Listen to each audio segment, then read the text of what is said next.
Assalamualaikum warahmatullahi wabarakatuh. Baik, di sini saya akan memperkenalkan diri terlebih dahulu.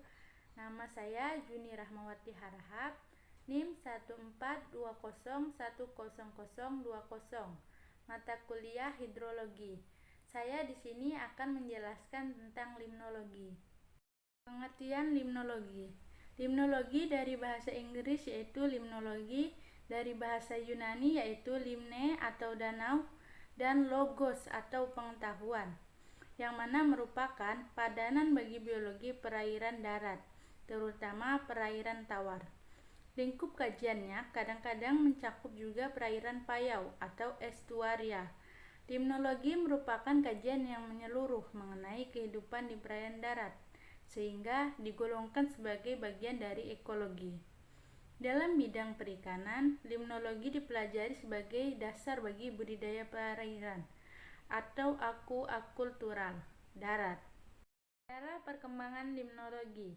Istilah limnologi pertama kali digunakan oleh Forel 1901 di dalam bukunya yang berjudul Handbuch der Zeekan dan Allgemeine Limnologie.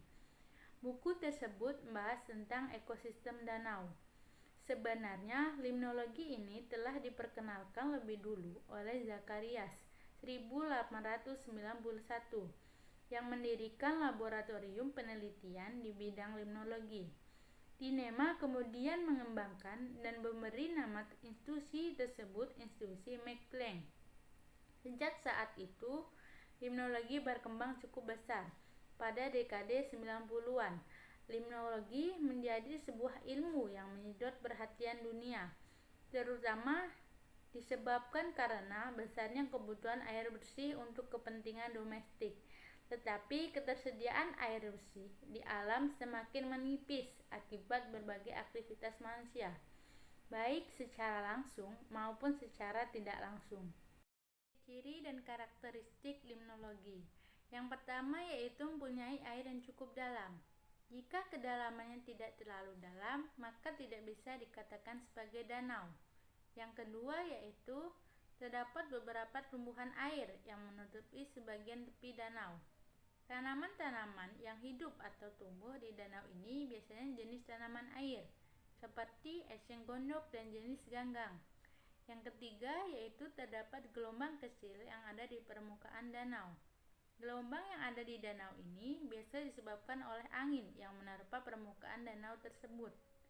Yang keempat yaitu mempunyai permukaan yang lebih tinggi daripada permukaan air laut.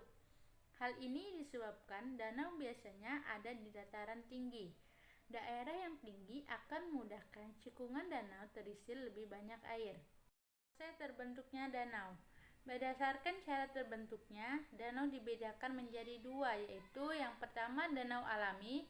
Danau alami ini merupakan danau yang terbentuk sesuai mekanisme alam, yakni melalui tenaga endogen yang meliputi tektonisme dan vulkanisme, dan tenaga eksogen yang meliputi pelapukan, longsoran, dan endapan. Contoh danau alami ini yaitu Danau Toba di Sumatera. Yang kedua yaitu danau buatan. Danau buatan merupakan danau yang dibuat oleh manusia dengan membendung aliran sungai yang fungsinya untuk menampung air hujan, untuk PLTA, dan untuk rekreasi. Contoh danau buatan yaitu Waduk Gajah Mungkur, Waduk Jatiluhur, dan Waduk Kedong Ombo.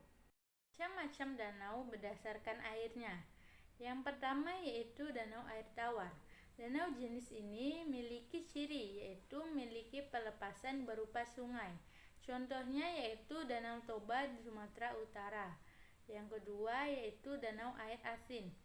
Danau ini tidak memiliki pelepasan karena merupakan akhir dari sungai, dan pelepasan hanya merupakan penguapan saja. Contohnya yaitu Danau Sentani di Papua. Yang ketiga yaitu danau air asam. Danau air asam yaitu danau yang berasal dari belerang yang memiliki ciri biasanya merupakan kawah gunung berapi yang berisi air hujan dan airnya berwarna hijau kekuning-kuningan. Contohnya yaitu Danau Tangkuban Perahu. Bagian atau daerah di danau. Yang pertama yaitu daerah litoral. yakni merupakan daerah di danau yang dangkal. Di daerah ini, cahaya matahari bisa ditembus dengan optimal. Air di daerah ini terasa hangat karena letaknya berdekatan dengan tepi. Yang kedua, yakni daerah limnetik, yang mana merupakan daerah di danau yang berada jauh dari tepi, namun masih bisa ditembus oleh matahari. Daerah limnetik ini merupakan daerah yang dihuni oleh berbagai macam fitoplankton dan juga zooplankton. Yang ketiga yaitu daerah profundal, yakni merupakan daerah di danau yang dalam, yakni di daerah apotik danau. Daerah apotik merupakan daerah yang tidak dapat ditembus oleh sinar matahari. Yang keempat, daerah bentik, yakni merupakan daerah terdapatnya bentos dan sisa-sisa organisme yang telah mati. Faktor fisik dan kimiawi danau. Yang pertama yaitu suhu. Kedalaman danau yang cukup tinggi mengakibatkan terbentuknya zonasi berdasarkan kedalaman. Suhu air akan menurun dengan meningkatnya kedalaman sampai batas zona fotik, dan setelah itu suhu relatif stabil. Yang kedua, kedalaman. Danau memiliki kedalaman yang tinggi, dan ini menjadi faktor pembatas bagi kehidupan organisme. Kedalaman akan berkolerasi dengan banyak faktor fisik dan kimiawi perairan seperti suhu, daya tembus cahaya matahari, dan tekanan hidrostik, dan lain-lain. Yang ketiga yaitu kekeruhan. Pada awal pembentukan kekeruhan pada ekosistem danau cenderung rendah. Hal ini karena kandungan bahan organik pada ekosistem ini masih sedikit, dan organisme yang hidup di daerah ini juga relatif sedikit atau relatif rendah. Yang keempat yaitu arus. Arus air cenderung bergerak vertikal karena adanya peristiwa upwelling. Badan air yang dalam menyebabkan terjadinya stratifikasi suhu. Yang kelima yaitu pH. pH pada air danau sangat bergantung dari proses pembentukan danau tersebut dan tempat di mana danau itu terbentuk. Manfaat dari danau antara lain, yang pertama, salah satu sarana rekreasi bagi keluarga. Yang kedua yaitu sebagai tempat budidaya tanaman atau hewan tertentu. Yang ketiga yaitu membantu peresapan air sehingga mencegah terjadinya banjir, erosi maupun kekeringan saat musim kemarau datang.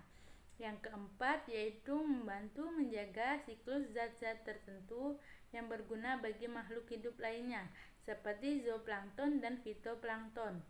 Yang kelima yaitu sumber air yang memenuhi kebutuhan akan air sehari-hari.